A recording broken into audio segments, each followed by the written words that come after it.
Handa na ang 83 mobile primary care facilities na makakarating sa lahat ng probinsya para magbigay ng libreng serbisyo medikal. Lula nito ang iba't ibang medical equipment tulad ng mobile digital x-ray machine, ultrasound machine, hematology analyzer, binocular microscope, clinical centrifuge, ophthalmoscope, Regent refrigerator, at iba pang kagamitan para masiguro ang wastong resulta ng laboratory test.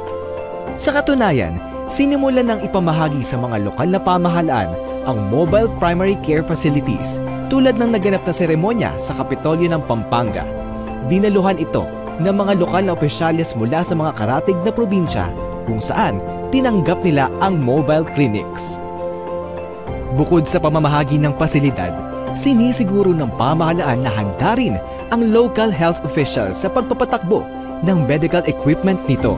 Sa lalawigan pa rin ng Pampanga, sumailalim ng regional training and orientation ang provincial health officers para sanayan sila sa operasyon ng mobile primary care facility.